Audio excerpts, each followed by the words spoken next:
السلام علیکم ورحمۃ اللہ وبرکاتہ۔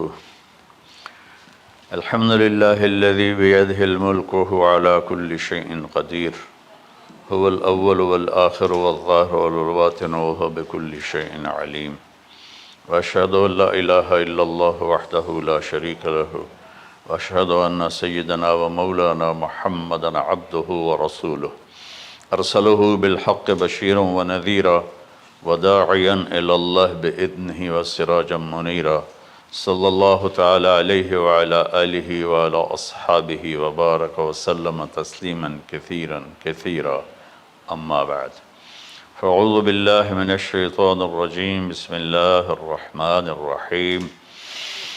ان ابراہیم کان امۃ قانتا حنیفا للہ ولم یک من المشرکین، شاکرا لانعمہ اجتباہ وہداہ الی صراط مستقیم، ثم اوحینا الیک ان اتبع ملۃ ابراہیم۔ وقال تعالی فلما اسلما وتلہ للجبین ونادیناہ ان یا ابراہیم قد صدقت الرؤیا انا کذلک نجزی المحسنین۔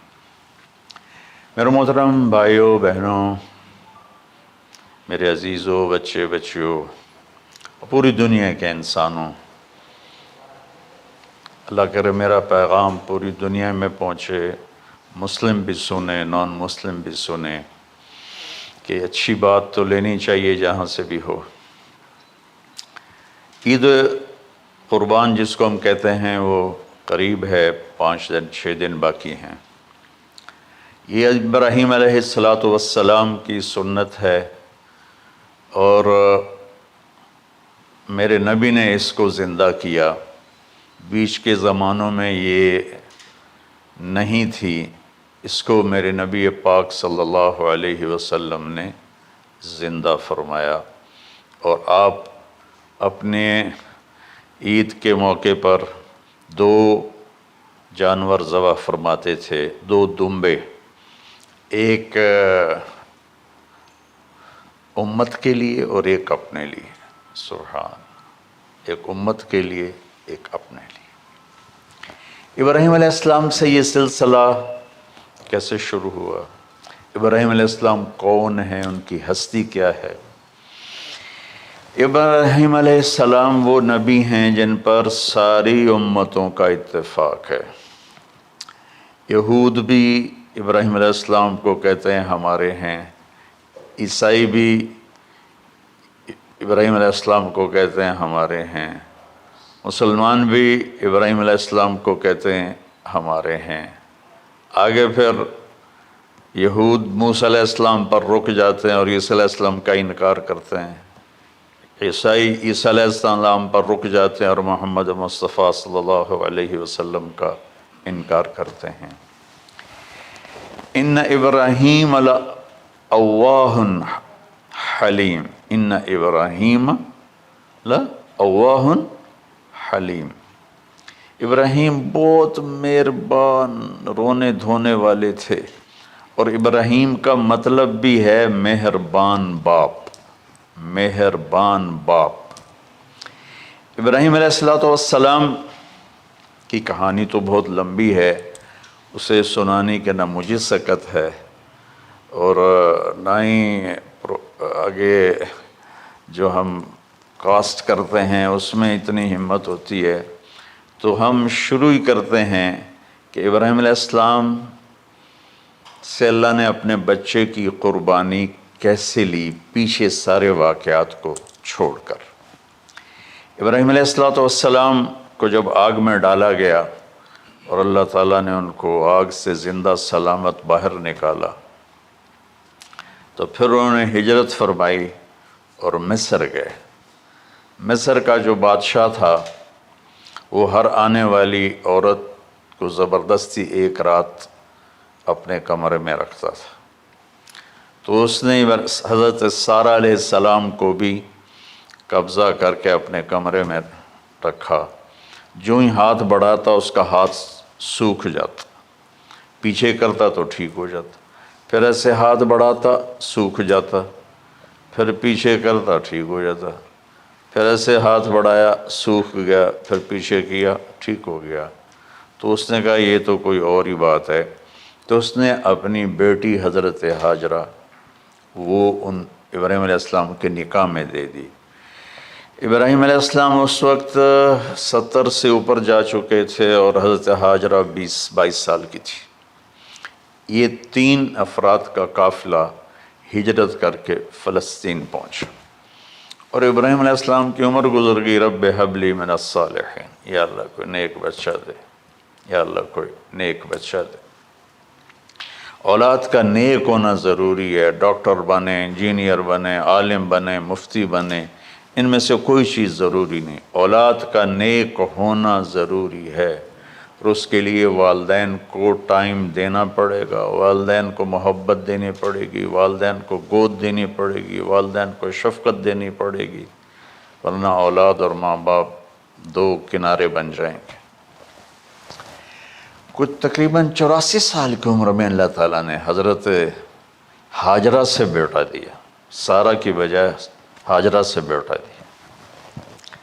حضرت اللہ کی حکمت تھی، اللہ بھی یہی چاہ رہے تھے، تو حضرت سارہ کو بڑی تکلیف ہونے لگی، کہنے کہ اس بچے کو مجھ سے دور کرو، اس بچے کو مجھ سے دور کرو، میں دیکھ نہیں سکتی۔ تو جبریل آئے کہ اللہ تعالیٰ بھی فرما رہے ہیں کہ اسے یہاں سے دور کرو۔ کہ کہاں لے جاؤں؟ کہ یہ ہم بتائیں گے کہاں لے جانا ہے۔ تو جبریل انسانی شکل میں اونٹ پہ سوار ہو کر تشریف لائے، اور پیچھے حضرت ابراہیم علیہ السلام اپنی اونٹنی پر، بچہ بیگم، اور آگے جبریل رہبر کے طور پر۔ فلسطین سرسبز ہے، کہیں خشک ہے، لیکن پانی ہے، اچھی آبادی ہے۔ چلتے چلتے چلتے چلتے 1 مہینہ کا سفر کرنے کے بعد جب وہ علاقہ شروع ہوا جہاں کالے پہاڑ، کالے پتھر، کوئی پتا نہیں سبزے کا اور کوئی نشان نہیں پانی کا، وہاں سے چلتے چلتے چلتے 4 پہاڑوں کے اندر ایک وادی سی آئی۔ جب وہاں پہنچے تو جبریل کہنے لگے اللہ کے نبی یہاں ہاجرہ اور اسماعیل کو چھوڑ دیں۔ جب وہ آگ میں جا رہے تھے نا ابراہیم علیہ السلام، تو ایک لفظ نہیں بولے، بس نے کہا حسبی اللہ و نعم الوکیل۔ لیکن جب جبریل نے کہا یہاں چھوڑ دیں تو ایک دم بولے یہاں کیسے چھوڑ دوں، یہاں تو کچھ بھی نہیں ہے، یہ کیسے رہیں گے؟ کہ یہ آپ کے رب کی منشا ہے، یہاں اللہ کا گھر بنے گا، یہاں اس بچے کی نسل سے ایک آخری نبی پیدا ہوگا جو پورے عالم کو روشن کرے گا، آپ چھوڑ دیں۔ تو وہ وہاں 3 دن رہے، ان کے لیے ایک چھپر سا بنایا لکڑیاں کاٹ کے، یا 2 دن رہے یا 1 دن، یہ تو کوئی تحقیق کوئی نہیں ہے، لیکن ایک چھپر سا ان کو بنا کے دیا ایسے، یعنی اس ایک اوپر وہ لکڑیوں کی چھاؤں کر دی اور نیچے ایسے بانس سے گاڑ دیے اور چل پڑے۔ تو حضرت ہاجرہ فرمانے لگے آپ کہاں جا رہے ہیں؟ اتنا بڑا امتحان تھا کہ جواب نہیں دینا، بس چپ کر کے چلو۔ انہوں نے پھر پوچھا آپ مجھے چھوڑ کے کیوں جا رہے ہیں؟ آگے سے خاموشی۔ چلتے چلتے 3 میل تک وہ اس طرح چلی۔ جب وہ کدئی پہنچیں تو اس وقت ان کو خیال آیا یہ اللہ کے نبی ہیں، کہیں ان کو اللہ نے نہ کہا۔ تو ان کا اللہ امرک، کیا آپ کو اللہ نے کہا کہ مجھے چھوڑ دیں؟ کہنے لگے ہاں، یوں کیا۔ ایک دم ایک نئی ہاجرہ نے جنم لیا، کہ اذن، یوں گردن، اذن لن یضیعنا اللہ، جاؤ پھر میرا اللہ مجھے ضائع نہیں کرے گا۔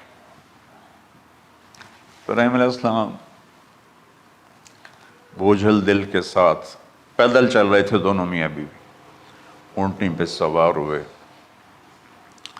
اور وہ اپنے بچے کو گود میں لے کر ایسے کھڑی ان کو دیکھ رہے تھے. یہ کوئی مہینے کے لیے نہیں جا رہے تھے، پتہ نہیں ہے کب واپس آئیں. اج دے وچھڑے قد ملن گے، جانے رب رحمان. دیکھتی رہیں.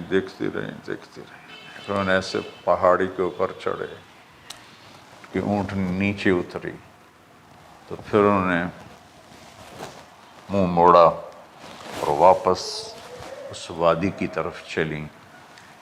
کیا وقت تھا، صبح تھی، شام تھی. جو ابراہیم علیہ السلام غائب ہوئے تو ایک دم آپ نے اونٹنی کا منہ موڑا ادھر ہی اور کہا ربنا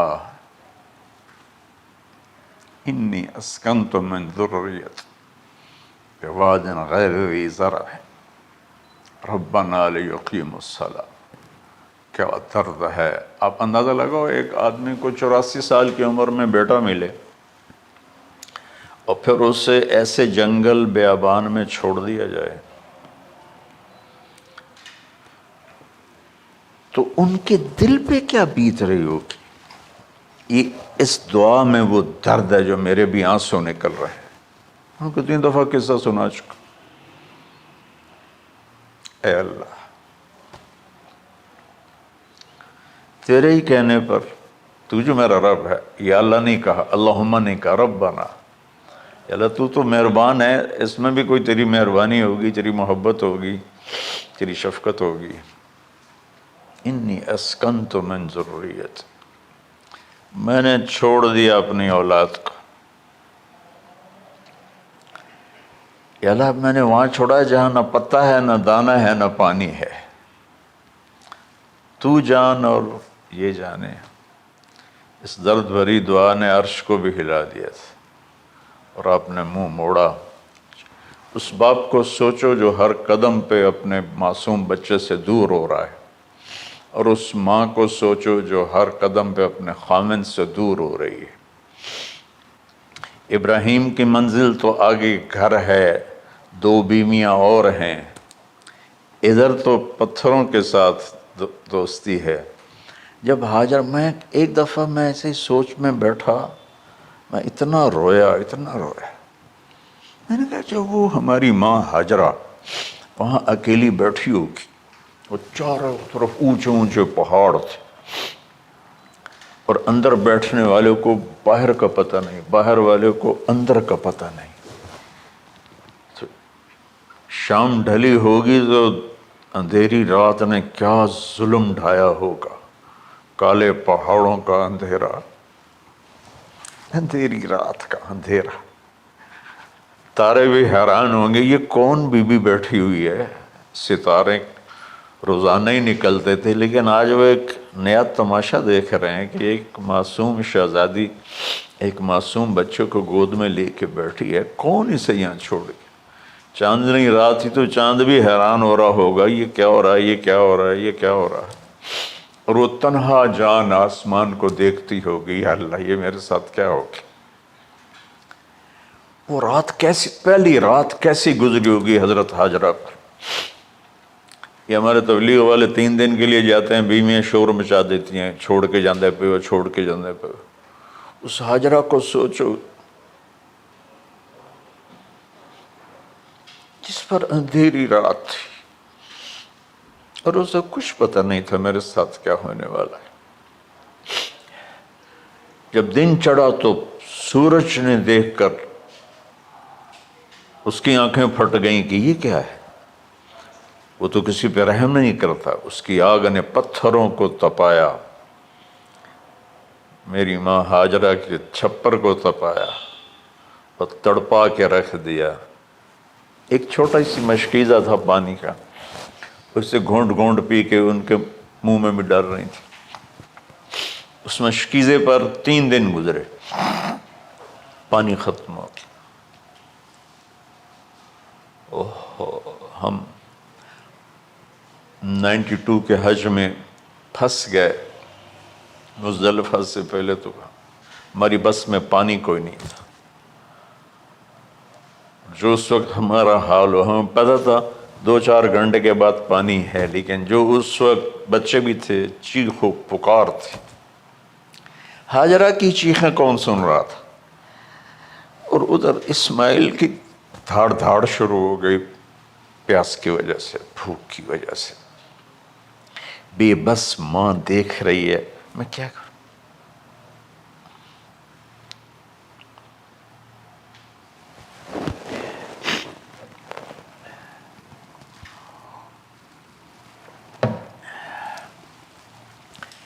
میں قطر میں تھا جماعت میں، تو مجھے یہاں کندھے میں درد ہوا، میں ہاسپٹل گیا تو ایمرجنسی سے انہوں لے کر گئے.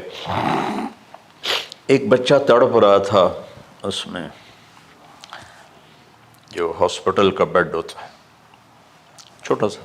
اس کی ماں ٹیک لگا کر نا اس کو یوں دیکھ رہی تھی. مجھے نہیں پتا وہ کون ہے، مجھے نہیں پتا اس بچے کو کیا ہے، لیکن آپ یقین مانیں یہ جو میرے آنسو ہیں اس عورت کی وجہ سے، کہ جس خاموش ساز خاموش فریاد سے معمور ہیں ہم. نالہ اگر لب پہ آتا ہے تو مجبور ہیں ہم. جس طرح وہ ماں ساز خاموش تھی اور اس کے چہرے پر درد پکار رہا تھا، میں صرف ایسے گزرتے گزرتے اس کو دیکھا اور میں آج رو رہا ہوں 15 سال کا قصہ یاد کر کے. تو ہاجرہ کے چہرے کو کون پڑھنے والا تھا؟ کون سی ایمرجنسی وارڈ میں بیٹھی تھی؟ کون اس کے لیے کہہ رہا تھا میں پانی لاتا ہوں، کھانا لاتا ہوں؟ موت تھی دونوں ماں بیٹی کی. تو یہ بے قراری میں صفا مروہ کی دوڑ لگائی. انہیں پتا تھا کچھ نہیں ہے.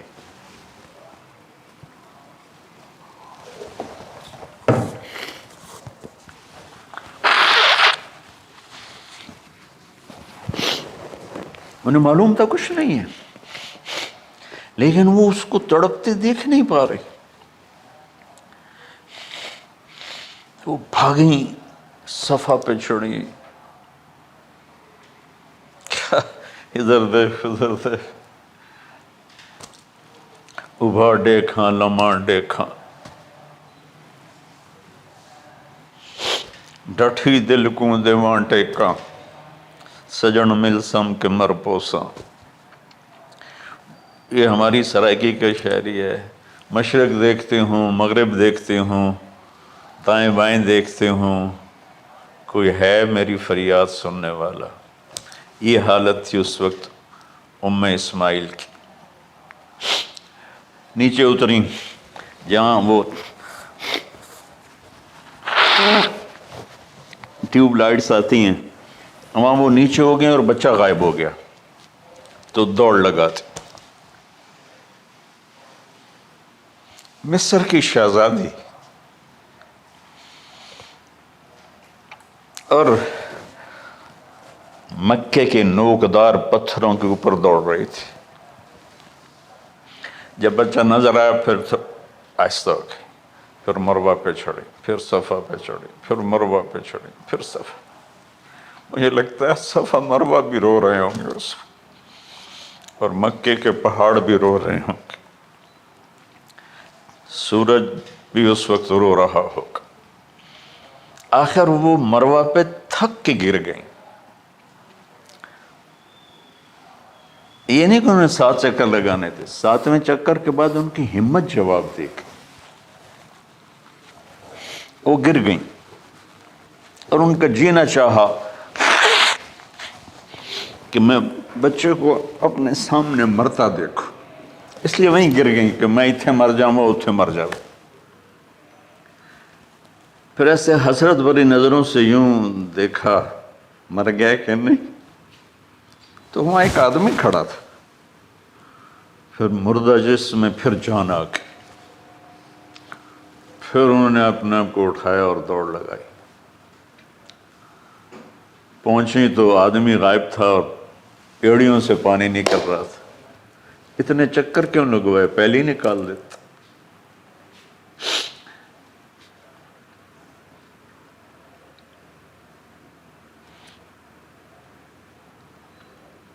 عاشق ہوں میں عشق کماں میں، دل رکھیں وانگ پہاڑاں ہو، سہ صدیاں ہزار غلامیں کر جانے باغ بہاراں ہو، منصور جے چک سولی دتے جڑے واقف کل اسراراں ہو، سجدیں سر چائیں نہ باہو توڑے کافر کہیں ہزاراں ہو، عاشق سوئی حقیقی جڑا قتل معشوق دے مننے، سر نو جوڑے تے مکھ نہ موڑے بھامیں 100 تلواراں کھنے، سچا عشق حسین علی دا باہو سر دتے تے راز نہ بن۔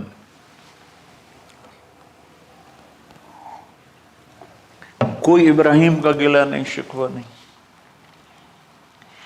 یہ 7 چکر اور تڑپ اور درد، اس کے بعد پانی کیوں نکالا؟ پہلے کیوں نہیں نکالا؟ کہ عشق کا راستہ ہی ہے۔ میرے گھر کے راستے میں کوئی کہکشاں نہیں ہے، راستہ عشق اشقا سے۔ اشقا کہتے ہیں آکاس بیل جو درخت کو چمڑ جاتی پیلی، تو وہ درخت اس کا ایسا عاشق ہوتا ہے، سب کچھ اس کو کھلا کے خود خوش ہو کے جل کے بالن بن جاتا ہے۔ اس سے اشقا ہے کہ عشق ایسی چیز ہے، عشق تے آتش ڈوہیں برابر اتے عشق دا تاؤ تکھیڑا، آتش ساڑے کخ تے کنیرا، عشق ساڑے دل جیڑا۔ خواجہ غلام فرید صاحب کی شاعری سنا رہا ہوں کہ عشق میں بھی آگ ہے اور لکڑی میں بھی آگ ہے۔ لکڑی کی آگ خس و خاشاک کو جلاتی ہے اور عشق کی آگ دل کو جلا کے برباد کر دیتی ہے۔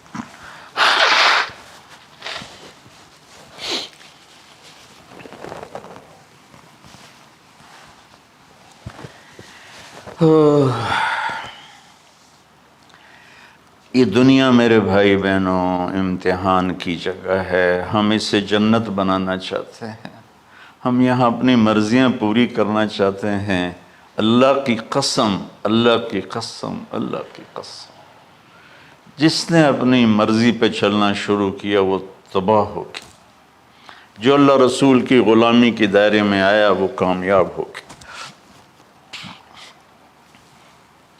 دیکھا تو پانی ابل رہا ہے، ابل رہا ہے، ابل رہا ہے، فوارے مار رہا ہے۔ تو اس وقت عبرانی لینگویج تھی تو ان کا زمزم زمزم، ٹھہر جا ٹھہر جا ٹھہر جا۔ وہ نیچے زور، اللہ کو بھی یہی منظور تھا، وہ نیچے زور۔ میرے نبی نے فرمایا اگر میری ماں زمزم نہ کہتی تو پورے عرب کو یہ پانی سیراب کر دیتا۔ اور آپ حیران ہوں گے، آج کل تو بہت زیادہ ایڈوانس ہے سائنس، تو سعودی گورنمنٹ نے کہ یہ اس کا سورس کیا ہے، یہ پانی کہاں سے آ رہا ہے، طائف تک ساری زمین کو کھنگالا، کوئی اس کا پیچھے سے لنک نہیں ہے۔ کہیں چشمہ ہوتا ہے نا تو پیچھے لنک ہوتا ہے، کہیں سے پانی نکل ہوتا ہے پیچھے سے لنک ہوتا ہے۔ زمزم کا کوئی لنک نہیں۔ جو ہی موٹر چلاتے ہیں تو 8-9 جھرنے ہیں سوراخ، وہاں سے پانی ابل ابل کے آنا شروع ہو جاتا، اور جو ہی موٹر بند کرتے تو وہ جھرنوں کا پانی بند ہو جاتا۔ اس میں نہ مچھر ہے، نہ اس میں کوئی کیڑا ہے، نہ کوئی مکوڑا ہے، پاک صاف پانی، زمزم زمزم۔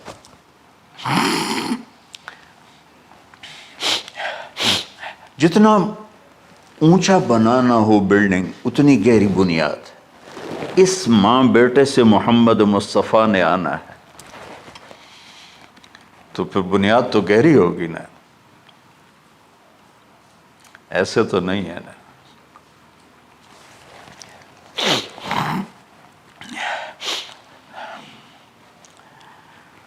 تو چونکہ محمد مصطفیٰ صلی اللہ علیہ وسلم کو اس بچے اور اس ماں سے اللہ نے وجود دینا، پیچھے ابراہیم والد ہیں دینا، ابراہیم علیہ السلام کی نسل میں 4000 انبیاء آئے، بنو اسرائیل میں 4000 اور حضرت اسماعیل علیہ السلام کا ایک ہی جو 1.25 لاکھ پہ بھاری نہیں ہے بلکہ کل کائنات پہ بھاری ہے اللہ کے بعد۔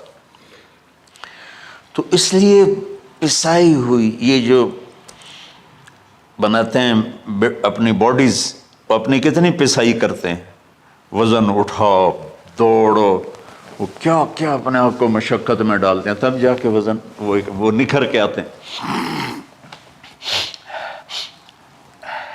یہاں کوئی آبادی نہیں تھی، یمن سے لوگ جاتے تھے شام تجارت کے لیے،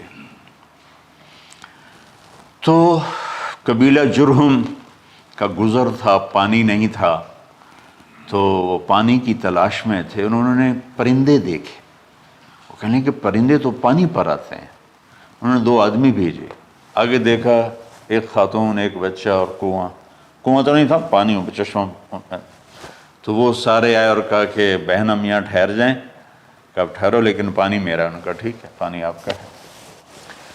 تو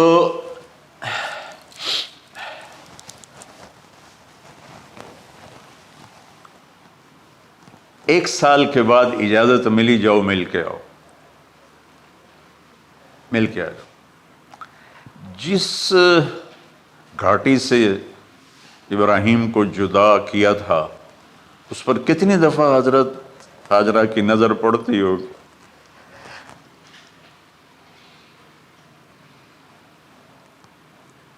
اگر آپ اس کو فیل کریں تو یہ قصہ بیان ہی نہیں ہو سکتا، بس رونا ہی پڑے گا۔ اور خاص طور پر آج کے دور میں جب کوئی اللہ کو کی ماننے کے لیے تیار ہی نہیں ہے، کوئی جہنم سے ڈرنے کے لیے تیار نہیں، کوئی جنت کی طلبگار نہیں۔ 1 سال کے بعد اونٹنی کا سر نظر آیا تو دل اچھل کے آسمان کو جا لگا کہ میری آنکھوں کی ٹھنڈک آ گئی، میرے سر کا سایہ آ گیا، میرے بیٹے کی چھاؤں آیا۔ وہ اونٹنی بٹھائی، کہا تشریف لائیے، کہنے لگے اترنے کا حکم نہیں ہے، صرف ملاقات۔ نہ آتے صبر آیا ہوا تھا، صبر توڑ کے پھر جا رہے ہیں، تو اف نہیں کی، آہ نہ کر لبوں کو سی، زخم پہ زخم کھا کے جی، اپنے جگر کا لہو پی، آہ نہ کر لبوں کو سی، عشق ہے دل لگی نہیں، سینے پہ تیر کھائے جا، آگے قدم بڑھائے جا، یعنی زبان حال سے کہہ دے اس کے ہاں ستائے جا۔ کوئی شکوہ گلا نہیں ہے، یہ کیا ملنا ہے، نہ آتے وہیں بیٹھے رہتے۔ کہنے لگے اچھا بچہ گود میں دے دو، سینے سے لگا پیار کی، بہتے آنسو بچے کے رخسار پہ گرے، بچوں کو پتہ نہیں کون ہے۔ کہنے لگی اجازت ہے آپ کا سر دھو دوں، منہ دھو دوں، پاؤں دھو دوں، ہاتھ دھو دوں، یہ پانی پاک ملا ہے، ٹھیک ہے واپس۔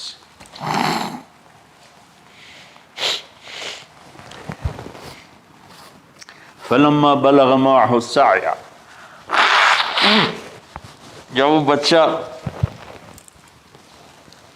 بھاگنے دوڑنے لگا، دل میں اتر گیا، نظروں کو بھا گیا، تو خواب آنے شروع ہوئے، قیمتی چیز قربان کرو، پتہ نہیں کتنی بکریاں قربان کر دیں، پھر خواب آیا قیمتی چیز قربان کرو، پھر گائے قربان کر دیں، عدد مجھے یاد نہیں ہے، پھر خواب آیا قیمتی چیز قربان کرو، اونٹ قربان کر دیے، پھر خواب آیا قیمتی چیز قربان کرو، تو پھر خیال آیا کہ یہ اسماعیل کی طرف اشارہ ہے۔ 1500 کلومیٹر ہے، 1 مہینے کا اونٹ کا سفر ہے، چھری لے کر ایک باپ بچے کو ذبح کرنے جا رہا ہے، اس مہینے کے ہر منٹ نہیں، ہر سیکنڈ میں اس کے دل پہ کیا گزر رہی ہوگی، کس لیے جا رہا، ساری دنیا پھرتے ہیں، جب گھر واپس آنے کا ہوتا ہے تو خوش ہو رہے ہوتے ہیں کہ پاکستان جا رہے ہیں، پاکستان جا رہے ہیں۔ کتنی دفعہ اللہ نے دنیا پھرائی یہ، اور اس باپ کی عمر اب 92 سال ہو چکی، 92 سال مولانا صاحب، اس کی اونٹنی کے قدم کے ساتھ نہیں، ہر سیکنڈ کے ہر کروڑویں حصے میں ابراہیم کا دل پھٹتا ہوگا کہ اس معصوم بچے کو ذبح کیسے کروں۔ اللہ کی مان کے دکھا دی۔ اللہ نے تو ہمیں دین ہی آسان دیا ہے، ہم سے تو نہیں بچوں کی قربانی مانگی۔ ابو بکر صدیق رضی اللہ تعالیٰ عنہ نے فرمایا تھا، یا رسول اللہ، ایک آیت ہے جس میں کا مفہوم یہی ہے، اگر اللہ ہمیں کہتا نا بچے قربان کرو، ہم بھی چھریاں چلا دیتے۔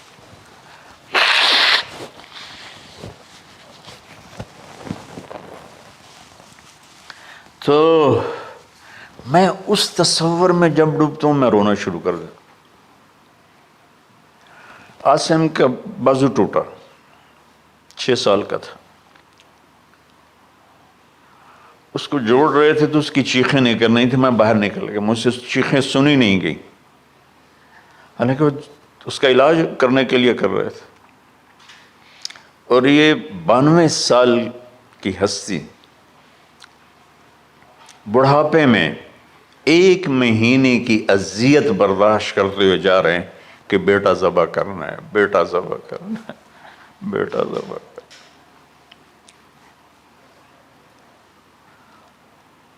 تو وہاں پہنچے تو اب اسماعیل نے جانا ہے کہ یہ ہیں میرے ابا۔ وہ کیسے لپٹے ہوں گے، کیسے چوما ہوگا، کیسے پیار کیا ہوگا، یہ بیوی کا آپس میں۔ مجھے نہیں پتا کہ کتنے عرصے بعد انہوں نے ایک قدم اٹھایا، لیکن کہا کہ بچوں کو تیار کرو، میں اس کو سیر کرانے لے جا رہا ہوں۔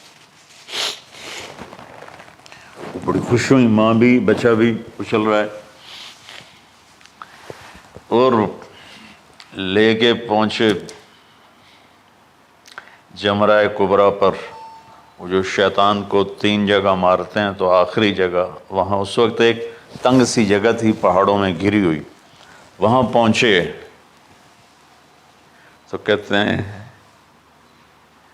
یا بنی انی، کوئی شک شبہ والی بات نہیں ہے، ارا فی المنام انی اذبحک، میں نے تمہیں ذبح کرنا ہی ہے، انی میں نے تمہیں ذبح کرنا ہے، فانظر ماذا تری، تیری رائے کیا ہے؟ قربان جاؤں اس ماں پہ جس نے 7-8 سال کے بچوں کو کیا تربیت دی۔ یا ابت افعل ما تؤمر، یعنی یا ابت افعل، بیچ میں کوئی حرف نہیں، کوئی عطف نہیں، یا ابت افعل بما تؤمر ستجدنی انشاء اللہ من الصابرین۔ اس عمر میں اپنی قربانی کو اللہ کے ساتھ جوڑا، ابا کرو آپ۔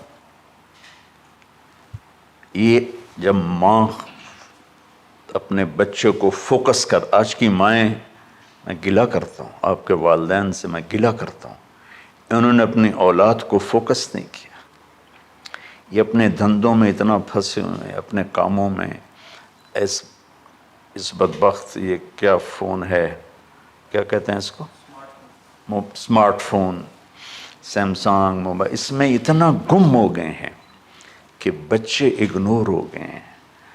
3 سال کا بچہ سکول جا رہا ہے، اسے ماں کی گود چاہیے، اسے سکول بھیج رہے ہیں، وہ وہاں، میرے بچے کو ڈسلیکسیا تھا، اس کو عاصم کو، اس کو پڑھنا نہیں آتا تھا، ایک بیماری ہے، تو اس کی ٹیچریں مار مار مار اس کا حشر کر دیتی، میرا بچہ برباد کر دیا انہوں نے۔ وہ 6 سال کی عمر میں ڈپریشن کا شکار ہو۔ میں ماؤں سے کہتا ہوں بچوں کو ٹائم دو، تمہارا سرمایہ تمہاری اولاد ہے، اور اولاد ڈگری سے عزت نہیں ملتی، اولاد تمہاری نیک ہوگی تو وہ بلند بخت ہوں گی، عزت پائیں گی۔ پاکستان کو پڑھے لکھوں نے لوٹا ہے، ان پڑھوں نے نہیں لوٹا۔ ابا جی، بابا جی، آپ کریں نا، دیر کیوں کر رہے ہیں؟ ستجدنی انشاءاللہ من الصابرین، آپ دیکھیں گے میں آپ کی آزمائش پہ پورا اتروں گا اور اللہ کی آزمائش پر بھی پورا اتروں گا۔ پھر معصوم ذہن ادھر چلا گیا ماں کی طرف، کہنے لگے ہاں یہ بات تو ہے کہ میری ماں کو بڑی تکلیف ہوگی، تو اس لیے نا اپنا کرتا اتارا، کہا بابا جی یہ کرتا آپ میری ماں کو دے دیں، وہ جب مجھے یاد کرے گی میرا کرتا دیکھ لے، اور آپ نے مجھے یہیں دفن کرنا ہے، ادھر نہیں لے جانا، اور آپ بھی احتیاط کریں، مجھے الٹا الٹائیں، طلّہ للجبین، میرا سر زمین پہ لگائیں، گردن نہیں، تاکہ آپ کو تکلیف نہ ہو مجھے دیکھ کر۔ اب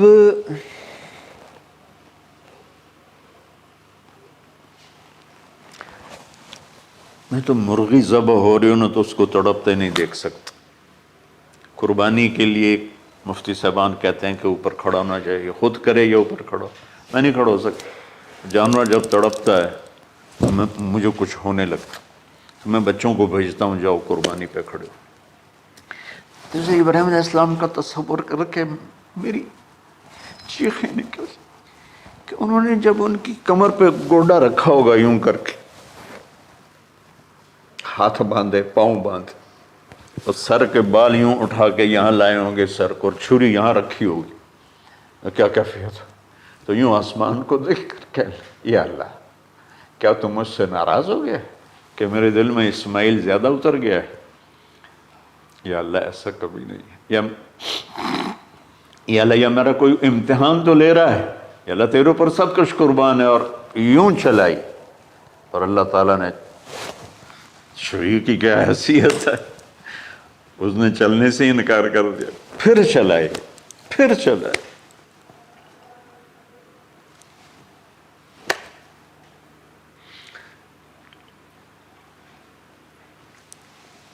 بعضی کتابوں میں ہے تو صحیح، لیکن روایت کی کتنی حیثیت ہے وہ تو مجھے نہیں پتا، لیکن چونکہ یہ ایک تاریخی چیز ہے کہی جا سکتی ہے۔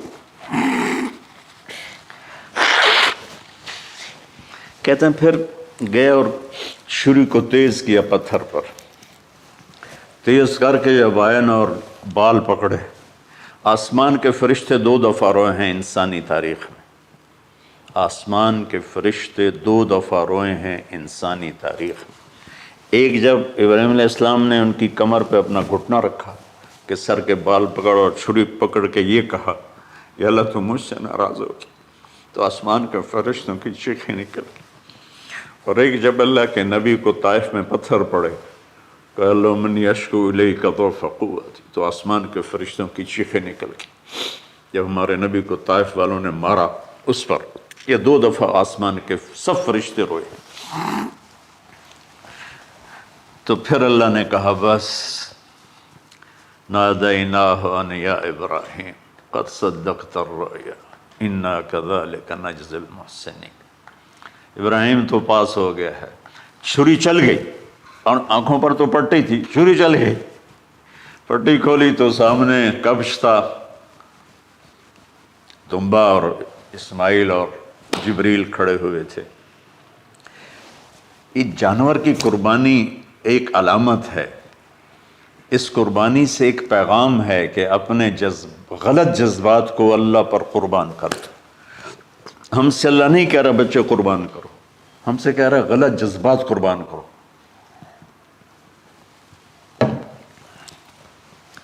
ہم سے اللہ کہہ رہا ہے اپنے جذبات کو دبا دو جو تمہیں اللہ اس کے رسول سے دور کرتے ہیں، ان پر چھری چلاؤ۔ جو اللہ اس کا محبوب کہتا ہے ان کو کرنے کے لیے بھی اپنے جذبات پہ چھری چلاؤ۔ سچ بولنے کے لیے چھری چلانی ہے تو چلاؤ اپنے جذبوں پر، اب اس کو پھیلا دو۔ ساری شریعت میں اللہ نے جو احل حلالا، جو اس نے کہا ہے یہ کرنا ہے اس کے لیے اپنے جذبات قربان کر دو، وحرم حراما، اور جو کہتا ہے نہیں کرنا اس کو چھوڑنے کے لیے اپنے جذبات قربان کر دو۔ تو یہ ہے قربانی کی اصل حقیقت۔ جانور دمبے ذبح کرنا تو اس کی ایک علامت ہے، اس کی ایک علامت ہے کہ ہم میرے نبی نے حج پر 63 اونٹ ذبح کی، اپنے ہاتھ سے ذبح کی، باقی 37 حضرت علی رضی اللہ تعالیٰ علیہ السلام نے ذبح کیے۔ تو بھائیو، قربانی کی اصل یہ ہے کہ ہم اللہ اس کے رسول پر اپنے جذبوں کو قربان کر رہے ہیں، اپنے جذبوں کو قربان کر رہے ہیں۔ مولانا ابوالکلام آزاد رحمۃ اللہ علیہ کا میں مضمون پڑھ رہا تھا اسی قربانی پر، تو انہوں نے فرمایا، انہوں نے لکھا، وہ خطابت اور قلم کے تو بادشاہ تھے، واقعی وہ ابوالکلام تھے۔ انہوں نے لکھا کہ اللہ نے چھری کے لیے چلنا طے کیا ہوا تھا، اللہ نے چھری کے لیے چلنا طے کیا ہوا تھا۔ جب اسماعیل کو لٹایا گیا تو اسماعیل کو کھینچ لیا، چھری کو روک دیا۔ جب میرے نبی کے والد کو حضرت عبد المطلب جب زمزم کا کنواں کھود رہے تھے تو باپ بیٹا تھے، حارث اور عبد المطلب، تو تھک کر کے ایک دن کہنے لگے، یا اللہ اگر تو مجھے 10 بیٹے دے گا نا تو میں ایک تیرے نام پہ قربان کروں گا۔ اللہ نے 15 دے دیے۔ جب وہ سارے جوان ہو گئے تو ان کو اکٹھا کیا، بچوں میں نے تو منت مانی تھی۔ تو انہوں نے کہا، ابا جان آپ جس پہ ہاتھ رکھیں گے ہم تیار ہیں، کیا اطاعت ہے۔ تو کہنے لگے نہیں، میں قرعہ ڈالوں گا، جو اس زمانے کا طریقہ تھا وہ تیروں کے ساتھ۔ تو حضرت عبداللہ کا قرعہ نکل آیا، حضرت عبداللہ سب سے زیادہ محبوب، تو انہوں نے ہاتھ پکڑا، چھرا اٹھایا۔ عمر بن عاص رضی اللہ عنہ کے والد عاص بن وائل ایک بہت بڑا کام کر گیا، وہ سامنے آ کے کھڑا ہو گیا، کہنے لگا یہ کام نہیں ہوگا۔ انہوں نے کہا یہ سردار کا بول ہے، کہا آگے بھی سردار کھڑا ہوا ہے، میں یہ ظلم نہیں ہونے دوں گا۔ سارے مکے والے اس کے ساتھ ہو گئے، عبد المطلب اکیلے رہ گئے۔ انہوں نے کہا وہ جو ہے نا قطبہ کاہنہ نجران میں، وہ جو فیصلہ کرے گی یا عصفان میں وہ مانوں گا۔ کہا چلو۔ تو عصفان یا نجران گئے قریش مکہ کے سردار۔ تو اس کاہنہ عورت، جیسے آج اس زمانے کی جج ہوتی تھی، مرد بھی عورت میں، اس نے کہا کہ تم لوگ قتل کا معاوضہ کیا لیتے ہو؟ کہ 10 اونٹ۔ کہ اچھا ایسا کرو، ایک تیر پہ لکھو عبداللہ اور ایک پہ لکھو 10 اونٹ اور قرعہ ڈالو۔ اگر اونٹوں کا قرعہ نکل آئے تو جتنے اونٹ لکھے ہیں وہ ذبح کر کے عبداللہ کو چھوڑ دو، اور اگر عبداللہ کا نام نکلے تو ہر دفعہ 10 اونٹ بڑھا دو۔ تو وہ سارے بڑے خوش ہو گئے۔ تو عبد المطلب نے احتیاطاً 100 اونٹ پہلے کھڑے کر لیے صفا کے ساتھ، اور حرم شریف میں اکٹھے ہو گئے، اور وہ جو تیروں سے کرتے تھے تو الانصاب غالباً اس کو کہتے ہیں، ایسا ہی ہے نا؟ ہاں۔ تو وہ 10 اونٹ عبداللہ، اس نے جو قرعہ اندازی میں والے جو پھینکا تو نکلا عبداللہ۔ تو وہ 10 اونٹ اس نے پہلے الگ کھڑے کیے تھے تو 20 کر دیے، پھر قرعہ ڈالا تو عبداللہ، پھر 10 اور کر کے 30 کر دیے، پھر قرعہ ڈالا تو عبداللہ، پھر 10 اور کی تو 40 ہو گئے، پھر قرعہ ڈالا تو عبداللہ تو 50 ہو گئے، پھر قرعہ ڈالا تو عبداللہ تو 60 ہو گئے۔ مکے والوں کی آنکھیں پھٹنے لگی، پسینے آنے لگے۔ پھر قرعہ ڈالا عبداللہ تو 70 ہو گئے، 80 ہو گئے، 90 جب ہوئے تو سب کی آنکھیں باہر نکل آئیں کہ اب پیچھے تو اونٹ ہی ختم ہو گئے۔ تو پھر قرعہ ڈالا 100 پر تو نکلا 100 اونٹ۔ تو سب نے نعرے لگائے، تو عبد المطلب کہنے لگے نہیں میں ایک دفعہ اور کروں گا، کیا تو پھر 100 اونٹ، پھر سب نے نعرے لگائے، کہا نہیں میں ایک دفعہ اور کروں گا، پھر کیا تو 100 اونٹ۔ تو پھر عبد المطلب نے حضرت عبداللہ کو آزاد کیا، 100 اونٹ خود ذبح کیے۔ تو ابوالکلام آزاد رحمۃ اللہ علیہ فرماتے ہیں دوسری دفعہ وہ چھری چلنے لگی حضرت عبداللہ پر۔ ایک واقعہ بھی اس کے ساتھ عجیب ہے۔ آپ بازار میں جا رہے تھے حضرت عبداللہ، تو سامنے سے ایک نا پہلی کتابوں کی عالم عورت آ گئی۔ اس نے اسے دیکھا تو کہا عبداللہ تیری جان بچانے پہ 100 اونٹ ڈگے تھے نا؟ کہاں؟ کہ ایک رات میرے ساتھ گزار لے 100 اونٹ میں دوں گی۔ تو اس نے نور نبوت دیکھا یہاں، تو آپ نے کہا نہیں میں عزت دار ہوں، میں یہ کام تو نہیں کر سکتا۔ تو پھر فرمایا کہ اللہ نے اسماعیل کو نکالا، عبداللہ کو نکالا، لیکن چھری نے چلنا تھا۔ جب حسین کی باری آئی تو اللہ نے چھری کو کہا چلو، اور وہ کاٹتے چلی گئی۔ کیا جرم ہولی کی میرے نبی کی ساری نسل ذبح کی۔ کتنا کہا اذکرکم فی اہل بیت، اذکرکم فی اہل بیت، اذکرکم فی اہل بیت۔ صرف 60 سال بعد امت نے 89 سمیت 72 انسان ذبح کر دی کہ جنازے بھی نہ پڑھنے تھے۔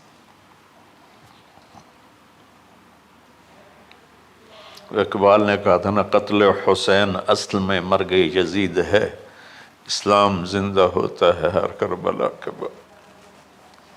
اللہ سے محبت کرو، اللہ کے نبی سے محبت کرو، اللہ کے نبی کے گھرانے سے محبت کرو، اللہ کے نبی کے صحابہ سے محبت کرو، اللہ کے نیک بندوں سے محبت کرو۔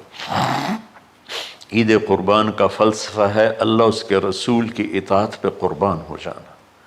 عید قربان کا فلسفہ ہے اللہ اس کے رسول کی اطاعت میں اپنے جذبات پہ چھری چلا دینا۔ عید قربان کا فلسفہ ہے اللہ اس کے رسول کی اطاعت کے سامنے گردن کو جھکا دینا، اور اس کے لیے جس بھی کڑے امتحان سے گزرنا۔ ہم اللہ نہ کرے ہم امتحان نہیں مانگتے، یا اللہ نہیں مانگتے، یا اللہ نہیں مانگتے، عافیت مانگ، عافیت مانگ۔ تو میرے بھائی بہنوں، ہم اللہ کی بارگاہ میں جھکے، ہم اللہ کی بارگاہ میں جھکے، اس کے رسول کی بارگاہ میں جھکے، تاکہ ہمارا یہ جہان بنے وہ جہان بنے۔